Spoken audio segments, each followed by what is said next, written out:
눈을 감고 상상해 보세요. 19세기의 바다에는 두 가지 상반된 향기가 떠다니고 있습니다. 하나는 향긋하고 고소한, 마음을 차분하게 해주는 차의 향기입니다. 그리고 다른 하나는 달콤하면서도 역겨운, 영혼을 잠들게 하는 아편의 매캐한 연기 냄새입니다. 이 두 가지 향기가 어떻게 연결될 수 있을까요? 차와 마약이라니 너무나 동떨어진 것 같지 않나요? 하지만 역사는 때때로 우리의 상상을 초월하는 아이러니를 만들어냅니다.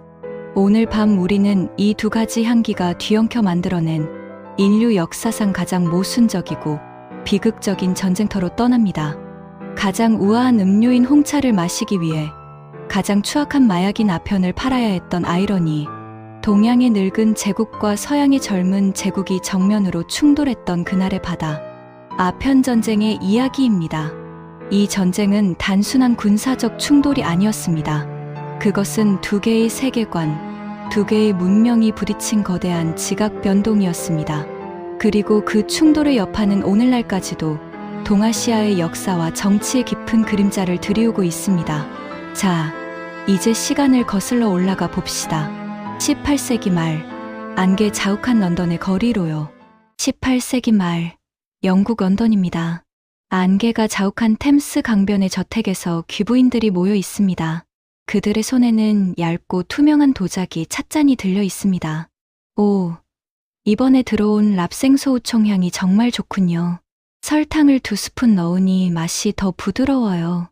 당시 영국에서 홍차는 단순한 음료가 아니었습니다. 그것은 문명인의 상징이자 하루를 시작하는 에너지였으며 노동자들의 피로를 씻어주는 생명수였습니다.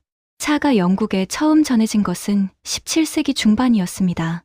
1662년 포르투갈의 공주 캐서린이 영국 왕 찰스 2세에게 시집 올 때 지참금의 일부로 차를 가져왔습니다. 왕비가 즐겨 마시는 음료라니 귀족들 사이에서 차는 금세 유행이 되었습니다. 처음에 차는 엄청나게 비쌌습니다. 1파운드, 그러니까 약 450g의 노동자 몇 달치 월급과 맞먹는 가격이었습니다. 오직 왕족과 최상류층만이 즐길 수 있는 사치품이었죠. 하지만 18세기에 들어서면서 가격이 조금씩 내려갔고 중산층과 노동자 계층까지 차를 마시게 되었습니다. 영국인들은 아침에 눈을 뜨면 차를 마셨고 오후 4시가 되면 하던 일을 멈추고 티타임을 가졌습니다. 이 오후의 티타임, 애프터눈티는 1840년대에 베드퍼드 공작 부인 안나가 시작한 것으로 알려져 있습니다. 점심과 저녁 사이에 출출해진 그녀가 차와 가벼운 다과를 먹기 시작했고 이것이 상류층 사이에서 유행이 되어 영국 문화의 일부가 된 것입니다. 왕족부터 탄광의 광부까지 전 국민이 차에 중독되어 있었다고 해도 과언이 아닙니다. 특히 산업혁명이 본격화되면서 차의 중요성은 더욱 커졌습니다. 공장에서 12시간, 14시간씩 일하는 노동자들에게 차는 필수품이었습니다. 따뜻한 차 한 잔은 지친 몸을 데워주었고 카페인은 졸음을 쫓아주었습니다. 설탕을 넣은 달콤한 차는 열량 보충도 되었죠. 어떤 역사가들은 산업혁명이 차 없이는 불가능했을 것이라고까지 말합니다. 그만큼 차는 영국 경제와 사회에 깊숙이 뿌리내린 음료였습니다. 하지만 이 우아한 티타임 뒤에는 영국 정부의 깊은 한숨이 숨겨져 있었습니다. 차는 영국에서 자라지 않았습니다. 영국의 기후는 차나무가 자라기에 너무 춥고 습했습니다. 오직 지구 반대편 신비의 제국 청나라에서만 차가 생산되었습니다. 정확히 말하면 당시에는 차가 중국에서만 자란다고 알려져 있었습니다. 인도의 아삼 지방에도 야생 차나무가 있었지만 영국인들이 이를 발견하고 재배하기 시작한 것은 아편전쟁 이후의 일입니다. 그러니 18세기 말, 19세기 초의 영국으로서는 차를 구하려면 중국에 의존할 수밖에 없었습니다. 영국은 매년 어마어마한 양의 차를 청나라에서 수입해야 했습니다. 1800년경 영국은 매년 약 2300만 파운드, 그러니까 1만 톤이 넘는 차를 중국에서 수입했습니다. 그 대가는 무엇이었을까요? 바로 은이었습니다. 당시 청나라는 자급자족의 나라였습니다.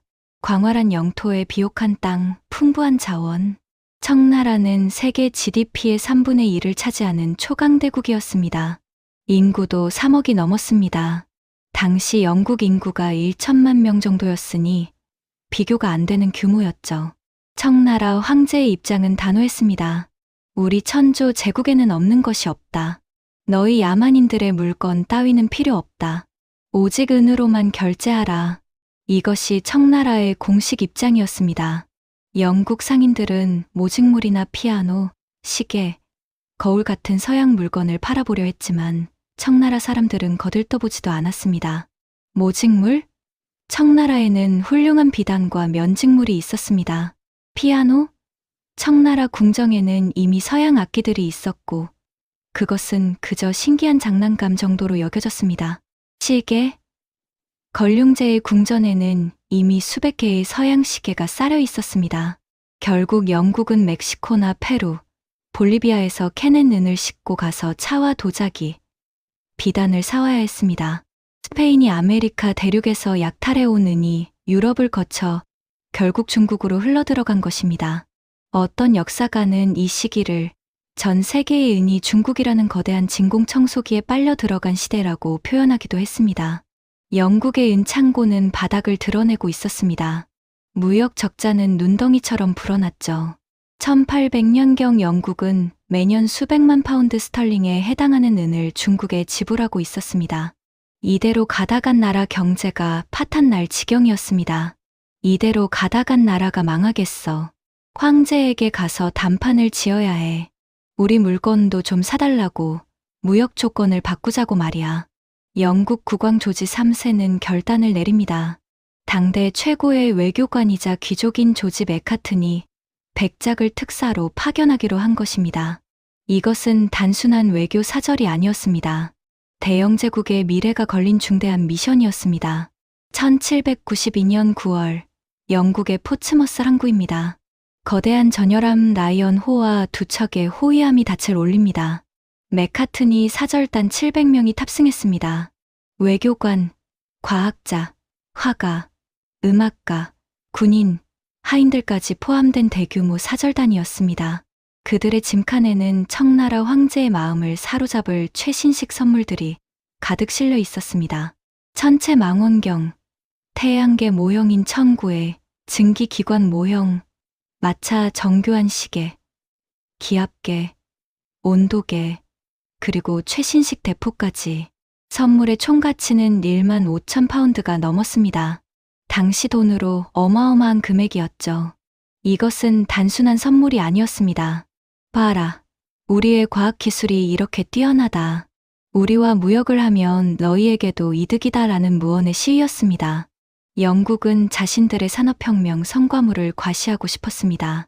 이 선물들을 보면 청나라 황제도 감탄하여 무역을 확대해 줄 것이라고 기대했던 거죠. 장장 9개월의 항해가 시작되었습니다. 대서양을 건너고 아프리카 남단의 희망봉을 돌아 인도양을 가로지르고 말라카 해협을 통과해야 했습니다. GPS도 없고 증기선도 없던 시절입니다. 오직 바람의 힘에 의지해 항해해야 했습니다. 선원들은 괴혈병과 싸워야 했습니다. 비타민C 부족으로 잇몸에서 피가 나고 이가 빠지는 끔찍한 병이었죠.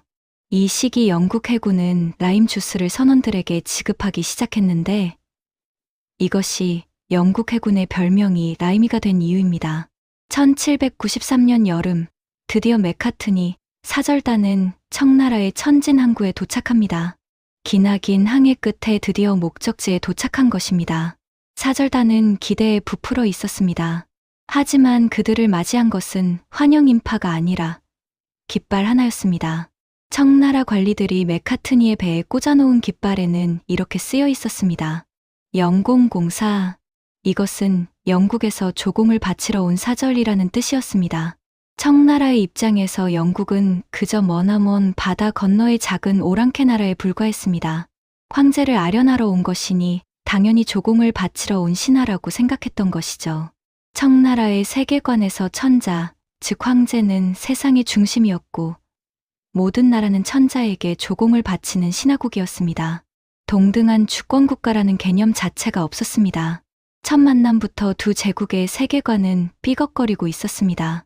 영국은 동등한 국가 간의 외교를 원했지만 청나라는 야만인이 황제의 은혜를 구하러 왔다고 생각한 것입니다. 맥카트니 일행은 천진에서 배를 갈아타고 운하를 따라 북쪽으로 올라갔습니다. 황제가 여름을 보내고 있던 열하, 지금의 청도로 향하는 길이었습니다.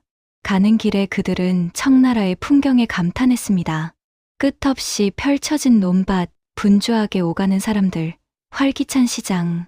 청나라의 번영은 놀라웠습니다. 하지만 동시에 그들은 청나라의 취약점도 발견했습니다. 군인들의 무기는 낡았고 성벽은 허물어져 가고 있었습니다. 과학기술은 정체되어 있었고 대포는 명나라 시대의 것을 그대로 쓰고 있었습니다. 맥카트니는 일기에 이렇게 적었습니다. 청나라는 겉보기에는 화려하지만 속은 텅 비어 있다. 황제가 있는 열하로 가는 길. 가장 큰 문제가 터졌습니다. 바로 예법 문제였습니다. 청나라 관리들은 맥카트니에게 요구했습니다. 황제 폐하를 뵙게 되면 3꾀 9고 두례를 행해야 한다. 이것은 3번 무릎을 꿇고 그때마다 3번씩 머리를 땅에 쿵쿵 찢는 총 9번 절을 하는 청나라의 가장 정중한 인사법입니다. 황제는 하늘의 아들이니 신하는 땅에 머리를 박아 존경을 표하라는 것이죠.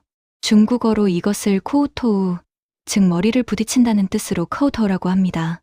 영어에도 카우토우라는 단어가 있는데 아첨하다, 굽신거리다라는 뜻으로 쓰입니다. 이 단어가 바로 여기서 유래한 것입니다.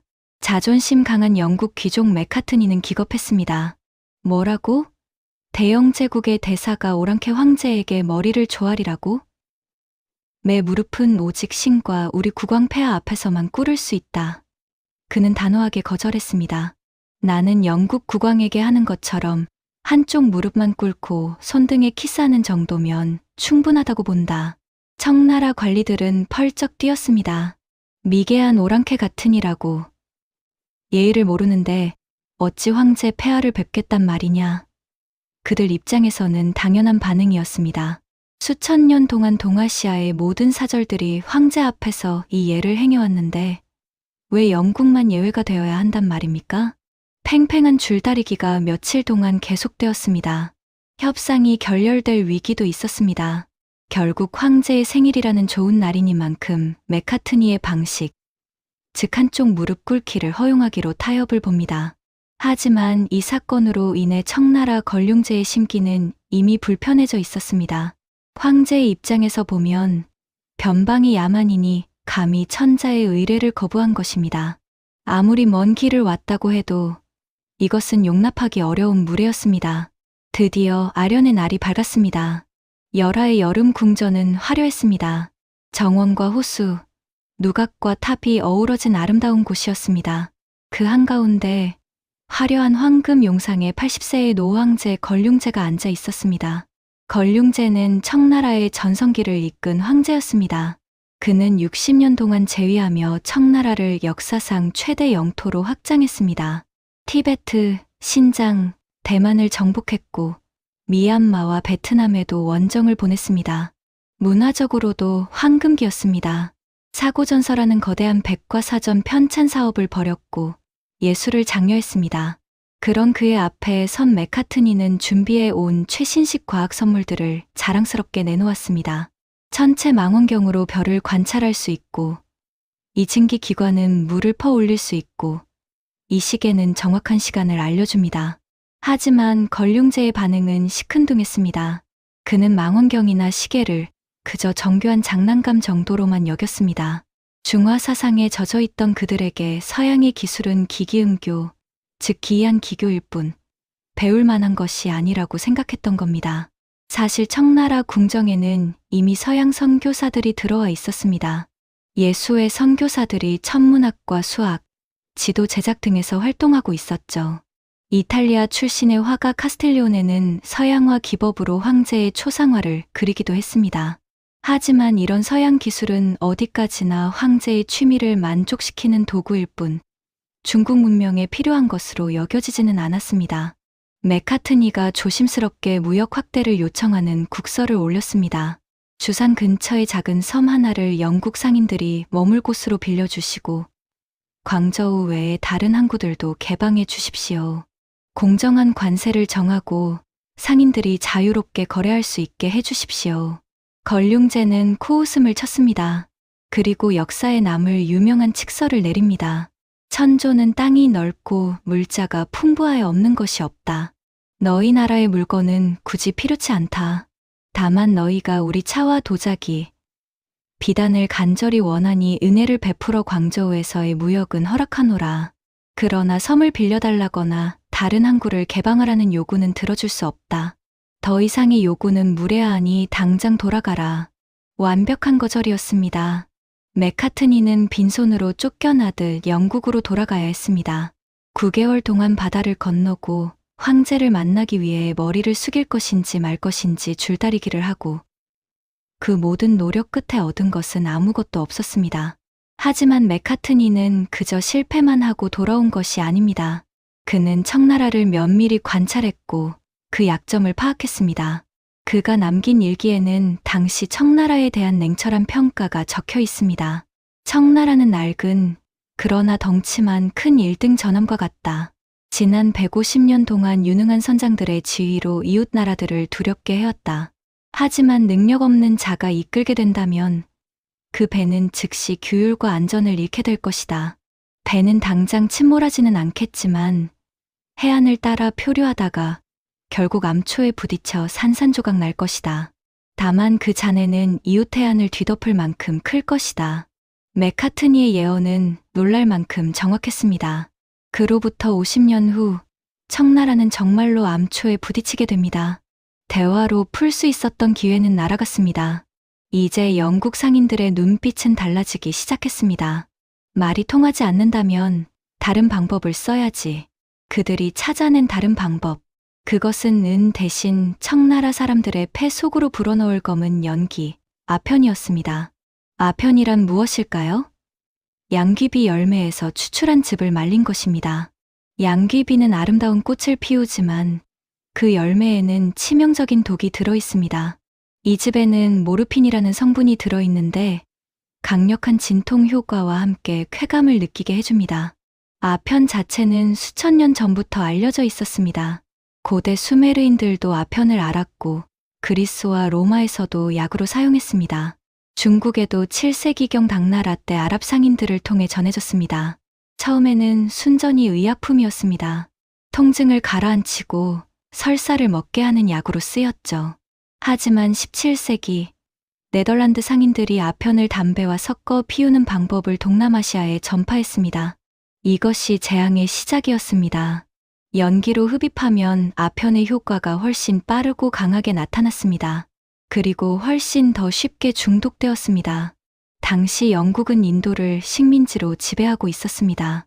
정확히 말하면 영국 정부가 직접 지배한 것이 아니라 동인도 회사라는 거대한 기업이 인도를 지배하고 있었습니다. 동인도 회사는 1600년에 설립된 주식회사로 아시아 무역의 독점권을 가지고 있었습니다. 회사가 군대를 보유하고 전쟁을 벌이고 영토를 지배하는 지금으로서는 상상하기 어려운 형태의 기업이었습니다. 동인도 회사는 인도의 비옥한 벵골 지방에 거대한 양귀비 농장을 만들었습니다. 벵골의 기후는 양귀비 재배에 완벽했습니다. 농민들은 쌀이나 밀 대신 양귀비를 심도록 강요받았습니다.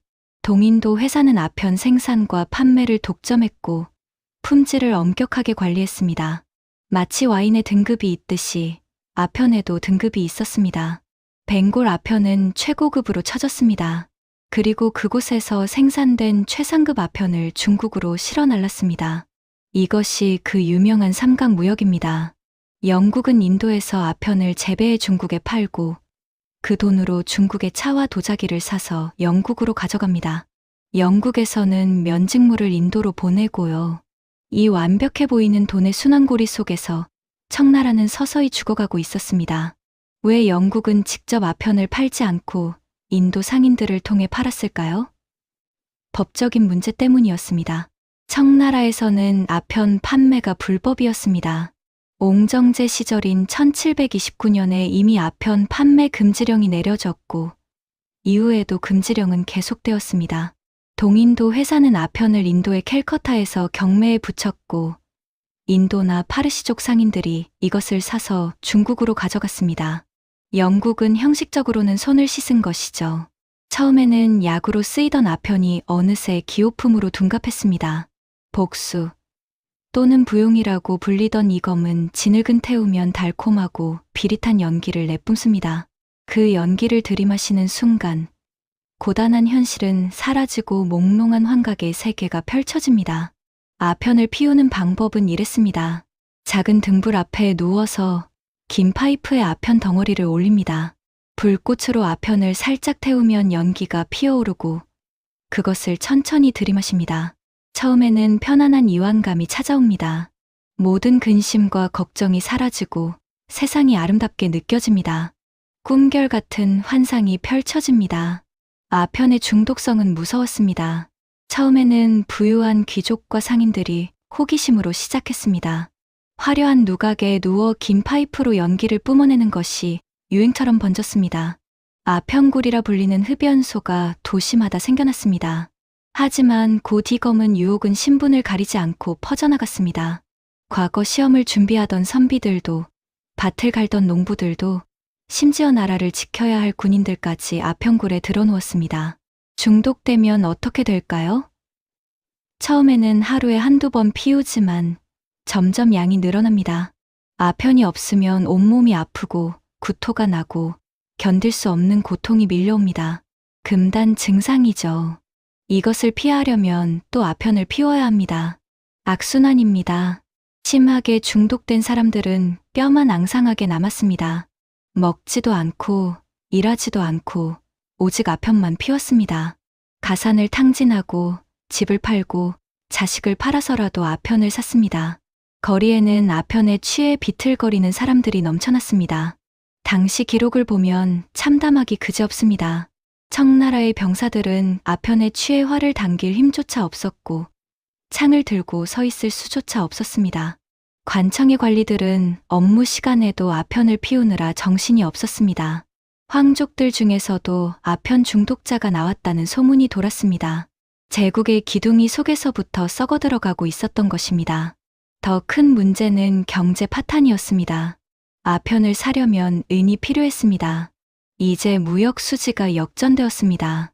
한때 전 세계의 은을 빨아들이던 청나라에서 이제는 은이 썰물처럼 빠져나가기 시작했습니다. 숫자로 보면 더 명확합니다. 1800년경에는 청나라가 여전히 무역 흑자였습니다. 하지만 1820년대에 들어서면서 상황이 역전됩니다. 1830년대에는 매년 수백만 양의 은이 중국에서 빠져나갔습니다.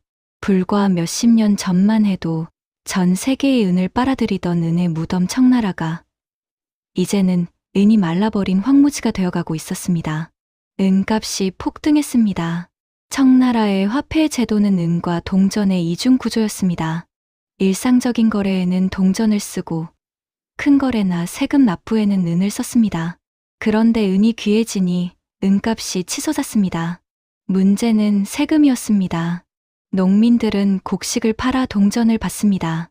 그리고 그 동전으로 은을 사서 세금을 내야 합니다. 그런데 은값이 2배로 오르면 세금을 내기 위해 2배의 곡식을 팔아야 합니다. 세금을 낼 수 없는 농민들은 파산했고 물가는 치솟았습니다. 사회 불안이 고조되었습니다. 이 모든 비극의 중심에 광저우가 있었습니다. 당시 광저우는 서양 상인들에게 유일하게 개방된 항구였습니다.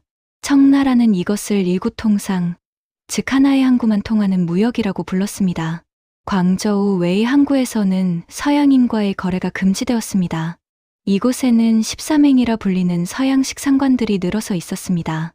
13행은 청나라 정부의 허가를 받은 중국인 상인 조합입니다. 서양 상인들은 13행 상인들을 통해서만 거래할 수 있었습니다. 직접 중국인에게 물건을 팔거나 살 수 없었고 광저우 성 안에 들어가는 것도 금지되었습니다. 낮에는 차와 비단을 싣는 무역선들이 오갔지만 밤이 되면 은밀한 거래가 이루어졌습니다. 영국 상인들은 뇌물을 써서 청나라 관리들의 눈을 가렸습니다.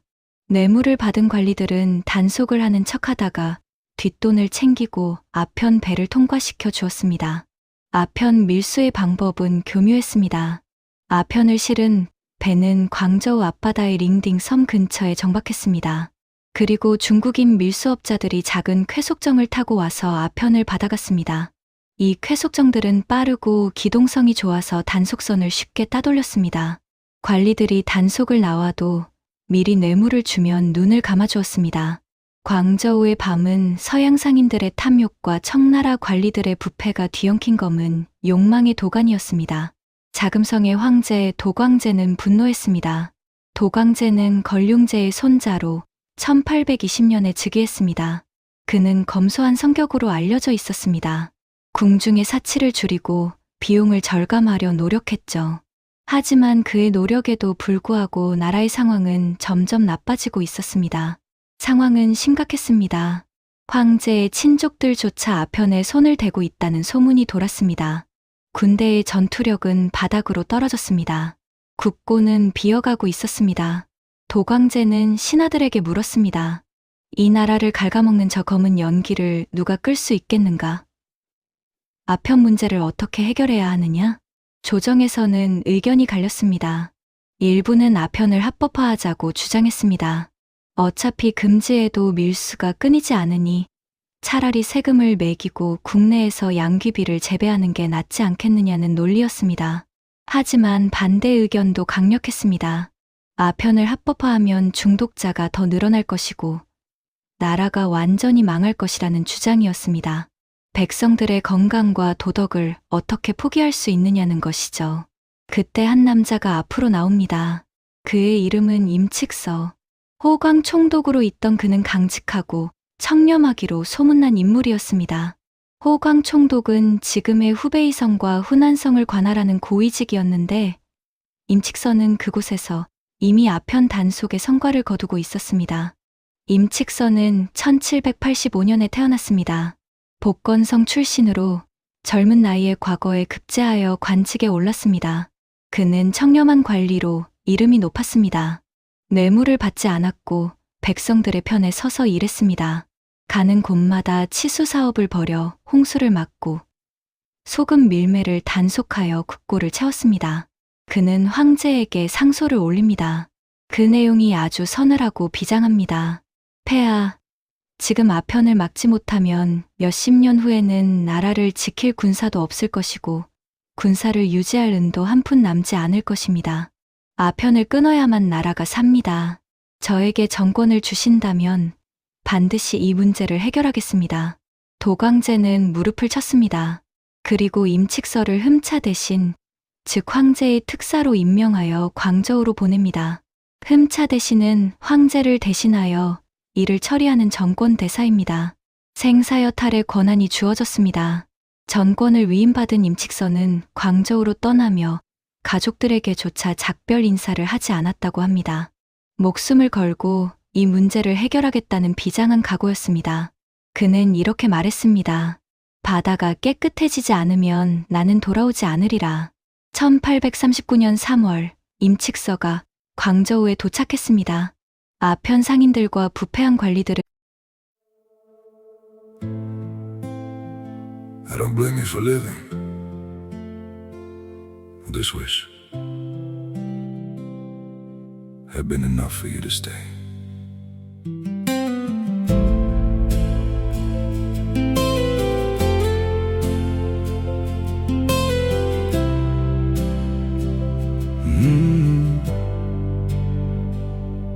I saw it coming in the way you changed, in the silence between your words.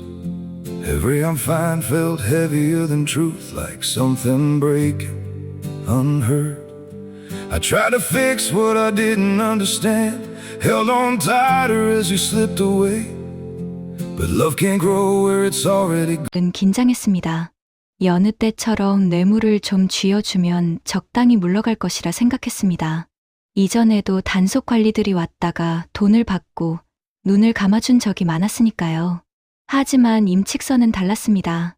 그는 도착하자마자 아편구를 급습해 1600명이 넘는 중독자들을 체포했습니다. 아편 중독자들에게는 18개월의 유예 기간을 주고 아편을 끊도록 했습니다. 끊지 못하면 처벌하겠다고 경고했습니다. 그리고 아편을 몰래 들여오던 중국인 상인들을 잡아들여 처형했습니다. 이것은 시작에 불과했습니다. 그의 칼끝은 진짜 몸통, 영국 상인들을 향했습니다. 임칙선은 서양 상인들이 모여 사는 13행 상관을 완전히 포위했습니다. 물과 식량 공급을 끊고 중국인 고용원들을 모두 철수시켰습니다. 상관에는 수백 명의 외국인들이 갇히게 되었습니다. 영국인뿐 아니라 미국인, 프랑스인, 네덜란드인도 있었습니다. 그리고 영국 상인들에게 엄포를 놓았습니다. 너희가 가지고 있는 모든 아편을 내놓아라. 그리고 다시는 아편을 팔지 않겠다는 서약서를 써라. 만약 이를 어기면 재산을 몰수하고 목숨으로 갚게 할 것이다. 영국 상인들은 당황했습니다. 당시 영국 무역의 책임자는 찰스 엘리엇이라는 인물이었습니다. 그는 영국 정부가 파견한 무역감독관이었습니다. 그는 처음에는 버텼습니다. 설마 저들이 대영 제국의 상인들을 해치겠어. 외교 문제가 될 것을 뻔히 알면서? 하지만 임칙서의 포위망은 점점 좁혀져 왔습니다. 며칠이 지나자 상관 안에는 먹을 것이 떨어졌고 공포가 엄습했습니다. 밖에서는 무장한 청나라 병사들이 지키고 있었습니다. 탈출은 불가능했습니다. 결국 찰스 엘리엇은 항복합니다. 그는 상인들이 가지고 있던 아편을 모두 거두어 임칙서에게 바칩니다. 그 양이 어마어마했습니다. 무려 2만 상자가 넘었습니다. 무게로는 약 1,400톤에 달하는 양이었습니다. 당시 가격으로 수백만 파운드에 해당하는 천문학적인 가치였습니다. 여기서 찰스 엘리엇이 쓴 꼼수가 하나 있었습니다. 그는 상인들에게 말했습니다. 아편을 내놓으시오. 영국 정부가 나중에 보상해 줄 것이오. 그는 개인 상인들의 아편을 영국 정부의 재산으로 둔갑시킨 겁니다. 이렇게 하면 나중에 영국 정부가 청나라에 배상을 요구할 명분이 생기니까요. 임칙서는 이 엄청난 양의 아편을 어떻게 처리했을까요? 그냥 불태우지 않았습니다. 아편을 불태우면 그 연기를 막고 사람들이 또 취할 수 있었으니까요. 실제로 주변에 아편 연기가 퍼지면 중독 증상이 나타날 수 있습니다. 그는 아주 확실하고 과학적인 방법을 선택합니다. 광저우 근처의 호문이라는 해변에 거대한 구덩이를 팠습니다. 가로 세로 45m, 깊이 2m가 넘는 거대한 웅덩이였습니다. 그리고 바닷물을 끌어들인 뒤 아편 덩어리를 잘게 부수어 넣었습니다. 거기에 석회와 소금을 부었습니다. 화학 반응이 일어나면서 물이 끓어오르기 시작했습니다. 석회가 물과 만나면 열이 발생하고 이 열이 아편을 분해합니다. 검은 아편 덩어리들은 부글부글 끓는 거품 속에서 녹아내려 찌꺼기가 되었습니다. 임칙서는 썰물 때 수문을 열어 이 찌꺼기들을 모두 바다로 흘려보냈습니다. 그리고 혹시라도 남은 찌꺼기를 줍는 사람이 있을까 봐 며칠 동안 그 앞바다를 감시하게 했습니다. 장장 23일 동안 아편을 녹이는 작업이 계속되었습니다. 그 광경을 지켜보던 서양 선교사들과 상인들은 혀를 내둘렀습니다. 청나라의 의지가 얼마나 확고한지를 보여주는 역사적인 사건이었습니다. 임칙서는 서양 열강에게도 당당하게 편지를 보냈습니다. 영국 빅토리아 여왕에게 보낸 서한에서 그는 이렇게 썼습니다. 귀국에서 아편을 피우면 사형에 처한다고 들었습니다. 그렇다면 귀국에서 금지하는 것을 어찌 남의 나라에 파는 것입니까? 이것은 양심과 도리에 어긋나는 일입니다. 이 편지가 빅토리아 여왕에게 실제로 전달되었는지는 확실하지 않습니다. 하지만 임칙서의 논리는 명쾌했습니다. 너희 나라에서 금지하는 마약을 왜 우리나라에 파느냐? 임칙서는 승리한 듯 보였습니다. 그는 황제에게 보고를 올렸습니다. 오랑캐들이 겁을 먹고 물러갔으니 이제 걱정하지 않으셔도 됩니다. 하지만 그는 몰랐습니다. 그가 바다로 흘려보낸 것은 단순한 아편 찌꺼기가 아니었습니다. 그것은 잠자고 있던 사자의 코털을 건드린 전쟁의 도화선이었습니다. 빈손으로 쫓겨난 영국 상인들은 런던으로 달려갔습니다. 그들은 의회의 로비를 시작했습니다. 자신들의 사유재산을 강탈당했다며 문명국인 영국이 야만적인 청나라를 응징해야 한다고 목소리를 높였습니다. 우리가 무슨 죄를 지었단 말입니까? 합법적인 무역을 하고 있었을 뿐인데 저들이 우리를 감금하고 재산을 빼앗았습니다. 대영 제국의 위신이 땅에 떨어졌습니다. 그들은 아편이 마약이라는 사실은 교묘하게 숨겼습니다. 대신 자유무역의 권리, 영국인의 재산권, 국가의 명예를 앞세웠습니다. 로비는 효과가 있었습니다. 영국 언론도 청나라의 만행을 규탄하는 기사를 쏟아냈습니다. 안개 낀 런던의 웨스트민스터 의사당은 전례 없는 경론에 휩싸였습니다. 주제는 단 하나, 청나라와의 전쟁을 할 것인가 말 것인가였습니다. 당시 영국 외무장관이었던 파머스턴 경은 의원들 앞에서 열변을 토했습니다. 파머스턴은 나중에 총리까지 지내는 인물로 영국 제국주의의 대표적인 인물입니다. 그는 공격적인 외교 정책으로 유명했습니다. 영국 상인들이 부당하게 감금당하고 재산을 빼앗겼습니다. 저 오만방자한 청나라에게 대영 제국의 힘을 보여주지 않는다면 전 세계 어디에서도 영국인은 안전하지 못할 것입니다. 우리가 물러서면 다른 나라들도 영국을 우습게 볼 것입니다. 하지만 반대 의견도 만만치 않았습니다. 훗날 4번이나 총리를 역임하게 되는 젊은 의원 윌리엄 글래드스턴은 분노에 찬 목소리로 외쳤습니다. 당시 글래드스턴은 30세의 젊은 의원이었는데 그의 연설은 역사에 남았습니다. 이것은 정의롭지 못한 전쟁입니다. 마약을 못 팔게 했다고 군대를 보낸다니 이보다 더 치욕스러운 전쟁은 내 평생 들어본 적이 없습니다. 영국 국기가 저 악명 높은 아편 무역을 보호하기 위해 휘날린다면 그것은 영원한 치욕의 깃발이 될 것입니다. 역사는 오늘을 대영 제국의 가장 부끄러운 날로 기억할 것입니다. 도덕과 이익 사이의 치열한 줄다리기가 계속되었습니다. 논쟁은 사흘 밤낮을 이어갔습니다. 투표 결과는 어땠을까요? 찬성 271표, 반대 262표, 불과 9표 차이였습니다. 아주 근소한 차이로 탐욕이 도덕을 이겼습니다. 만약 5명의 의원이 다르게 투표했다면 아편 전쟁은 일어나지 않았을지도 모릅니다. 역사가 바뀌었을지도 모릅니다. 하지만 역사에 만약은 없습니다. 그렇게 1840년 영국 의회는 파병을 승인합니다. 역사상 가장 추악한 전쟁 중 하나는 이렇게 의사당의 망치 소리와 함께 시작되었습니다. 동양의 늙은 제국을 향해 서양의 철선들이 뱃머리를 돌리기 시작했습니다. 바야흐로 아편 전쟁의 서막이 올랐습니다. 1840년 6월 광저우 앞바다에 낯선 배들이 나타났습니다. 조지 엘리엇 제독이 이끄는 영국 원정군이었습니다. 40여 척의 군함과 수송선, 그리고 4,000명의 병력이었습니다. 청나라 수군들은 코웃음을 쳤습니다. 이 넓은 바다를 건너오느라 지쳤을 텐데 고작 저 정도 숫자로 천조의 대군을 당해내겠는가? 우리에게는 수십만 군대가 있다. 하지만 그들은 몰랐습니다.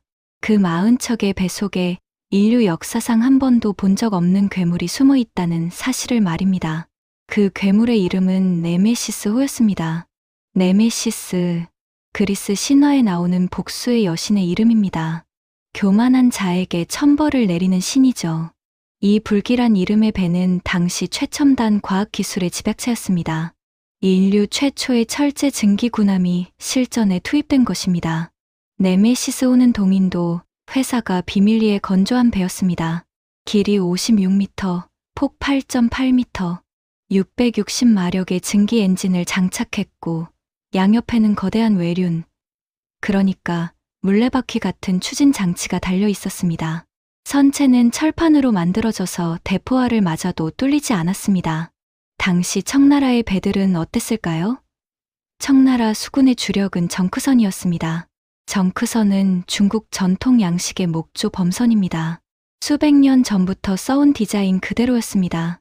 바람이 불지 않으면 움직일 수 없었고 대포는 갑판에 고정되어 있어 배 자체를 돌리지 않으면 조준조차 할 수 없었습니다. 반면 네메시스호는 달랐습니다. 바람이 불지 않아도 심지어 역풍이 불어도 거침없이 앞으로 나아갔습니다. 배의 양옆에는 거대한 물레바퀴 같은 외륜이 돌아가고 있었고 굴뚝에서는 시커먼 연기를 내뿜었습니다. 회전 포탑 덕분에 대포도 자유자재로 방향을 바꿀 수 있었습니다. 그리고 결정적인 장점이 하나 더 있었습니다. 네메시스호는 흘수, 즉 물에 잠기는 부분의 깊이가 얕았습니다. 덕분에 큰 배가 들어갈 수 없는 얕은 강이나 해안까지 접근할 수 있었습니다. 이것은 강과 운하가 많은 중국에서 결정적인 이점이 되었습니다. 청나라 병사들은 처음 네메시스 호를 보았을 때 공포에 질렸습니다. 저것 봐라.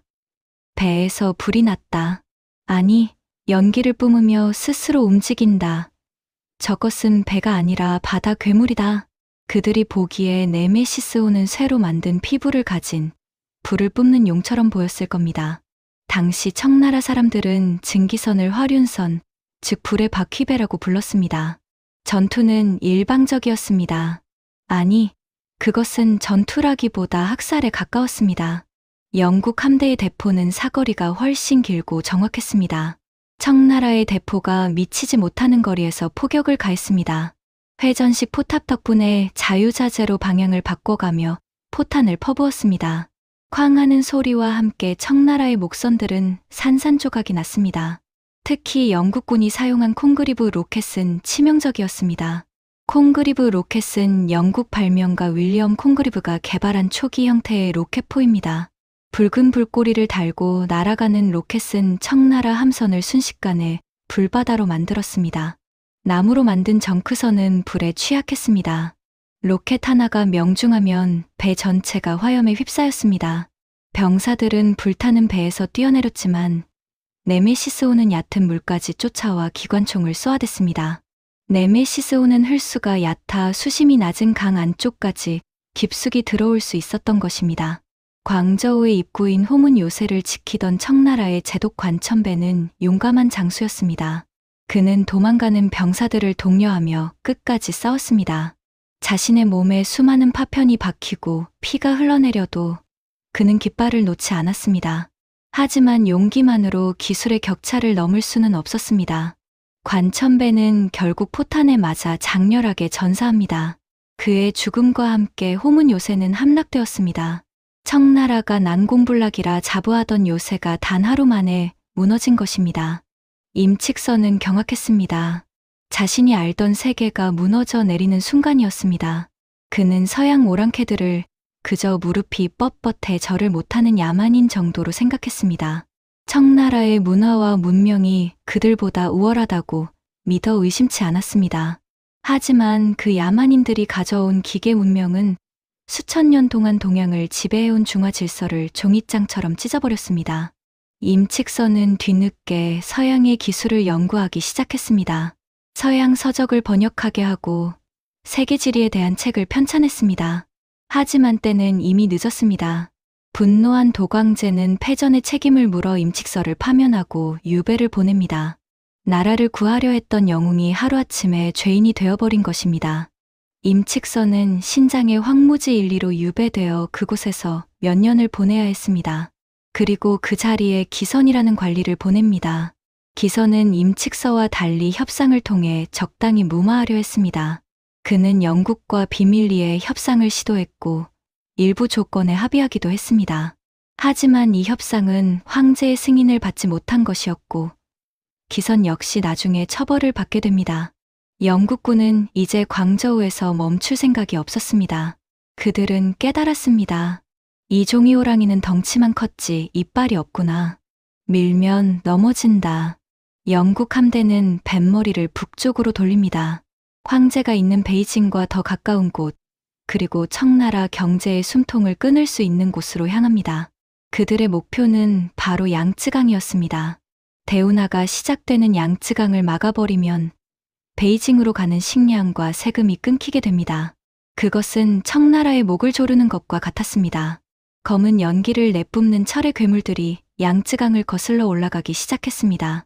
강변의 마을들은 불타오르고 평화롭던 강물은 핏빛으로 물들어갔습니다. 청나라 조정은 공포에 떨기 시작했습니다. 베이징은 거대한 도시였지만 식량은 자급자족할 수 없었습니다. 남쪽 강남 지방의 풍부한 쌀과 물자가 대운하를 타고 올라와야만 황제와 관리들, 그리고 수많은 병사들이 먹고 살 수 있었습니다. 대운하는 중국의 남북을 연결하는 인공 수로입니다. 수나라 양제 때 건설이 시작되어 원나라 때 완성된 세계에서 가장 긴 운하입니다. 항저우에서 베이징까지 약 1800km에 달합니다. 이 운하를 통해 매년 수백만 석의 쌀이 베이징으로 운송되었습니다. 영국은 이 사실을 정확히 꿰뚫고 있었습니다. 양쯔강과 대운하가 만나는 교차점, 그곳을 틀어주면 청나라는 굶어 죽거나 항복하거나 둘 중 하나를 선택해야만 했습니다. 1842년 여름, 영국 함대는 양쯔강 어귀로 진입했습니다. 강폭이 넓고 유속이 빠른 양쯔강이었지만 증기선의 동력 앞에서는 아무런 장애물이 되지 못했습니다. 영국군 사령관 헨리 포틴저는 냉혹했습니다. 그는 강을 거슬러 올라가며 마주치는 모든 요새를 파괴했습니다. 상하이, 전장, 그리고 대운하의 입구 진강, 하나씩 함락되어 갔습니다. 그리고 7월, 함대는 진강에 도착했습니다. 진강은 대운하의 입구를 지키는 전략적 요충지였습니다.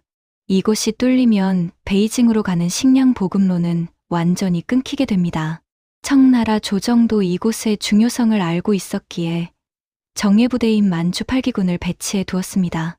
8기군은 청나라를 세운 만주족의 군사 조직입니다. 17세기 초 누르하치가 창설한 이래 명나라를 정복하고 청나라를 세운 정복자들의 후예입니다. 그들에게는 선조들의 명예를 지켜야 한다는 자부심이 있었습니다. 진강 전투는 아편전쟁을 통틀어 가장 처절하고 비극적인 전투였습니다. 그동안 청나라 군대는 영국군의 신무기 앞에 도망치기 바빴습니다.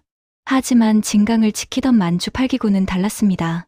그들은 끝까지 싸웠습니다. 진강의 수비대장 해령은 병사들에게 결사항전을 명령했습니다. 성문은 굳게 닫혔고 병사들은 성벽 위에서 영국군을 향해 활과 구식총을 쏘아댔습니다. 그러나 영국군의 화력은 압도적이었습니다. 한포 사격으로 성벽이 무너져 내리고 사다리를 탄 영국군이 성 안으로 밀려 들어왔습니다. 성 안에서는 지옥도가 펼쳐졌습니다. 시가전이 벌어졌습니다. 만주족 병사들은 칼을 뽑아 들고 육박전을 벌이며 저항했습니다. 그러나 잘 훈련되고 신식 소총으로 무장한 영국군을 당해낼 수는 없었습니다. 패배가 확실해지자 수비대장 해령은 끔찍한 선택을 합니다. 그는 자신의 가족들이 적에게 사로잡혀 치욕을 당하느니 차라리 죽는 게 낫다고 생각했습니다. 이것은 만주족의 명예관념에서 비롯된 것이었습니다. 적에게 항복하는 것은 최대의 치욕이었습니다. 그는 집에 불을 지르고 가족들과 함께 불길 속으로 뛰어들었습니다. 그의 비극적인 선택은 성 안의 다른 만주족들에게도 전염되었습니다. 수많은 병사들이 처자식을 먼저 죽이고 자신도 자결했습니다. 우물마다 시신이 가득 찼고 한여름의 뜨거운 태양 아래 진강은 죽음의 냄새로 진동했습니다. 영국군 기록에 따르면 그들은 승리했지만 충격을 받았습니다. 점령한 도시에는 살아있는 사람이 거의 없었고 곳곳에 시신들만 즐비했기 때문입니다. 영국군 사상자도 적지 않았습니다. 아편전쟁 전체를 통틀어 영국군이 가장 많이 죽은 전투가 바로 이 진강 전투였습니다. 이것은 단순한 패배가 아니라 한 시대의 붕괴를 알리는 참혹한 광경이었습니다. 진강이 함락되자 청나라의 마지막 숨통이 끊어졌습니다. 대운하는 봉쇄되었고 베이징으로 가는 쌀배들은 발이 묶였습니다. 조정은 공황 상태에 빠졌습니다. 도광제는 더 이상 버틸 힘이 없었습니다. 그는 떨리는 손으로 협상을 명령합니다. 제발 저들을 멈추게 하라. 무엇을 원하든 들어주겠다.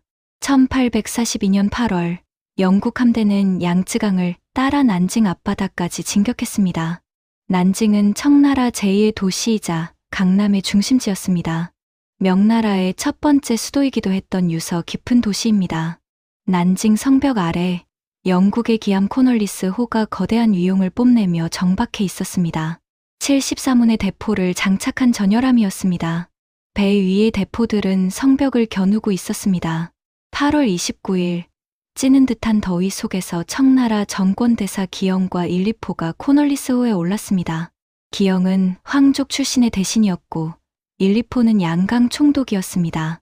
그들의 발걸음은 무거웠습니다. 갑판 위에는 영국군 사령관 헨리 포틴저가 승리자의 여유를 부리며 기다리고 있었습니다.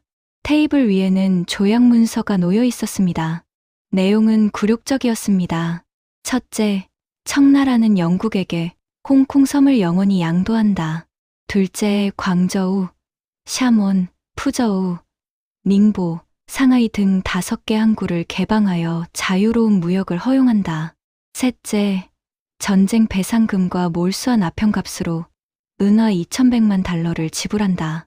넷째, 공행 제도를 폐지하고 영국 상인들이 누구와도 자유롭게 거래할 수 있게 한다. 다섯째, 양국은 동등한 지위에서 외교 관계를 맺는다. 청나라 대표들은 손을 떨며 문서에 도장을 찍었습니다. 이것이 바로 역사상 최초의 불평등 조약이라 불리는 난징 조약입니다. 중화 사상의 붕괴, 천하의 중심이라 자부하던 청나라가 서양 오랑캐라고 무시하던 영국에게 무릎을 꿇은 날이었습니다. 배상금 2,100만 달러는 어마어마한 금액이었습니다.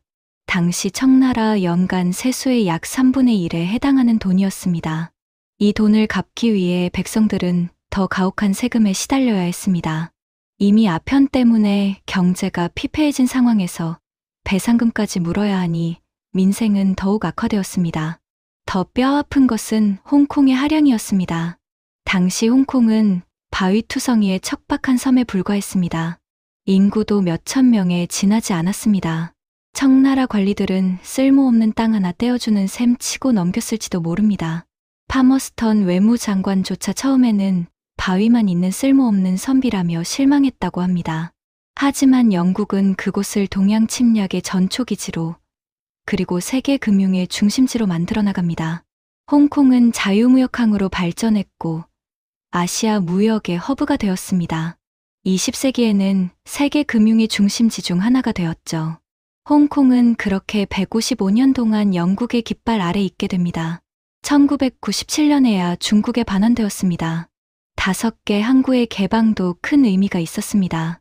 이전에는 광저우 한 곳에서만 무역이 허용되었지만 이제 상하이를 비롯한 여러 항구가 열렸습니다.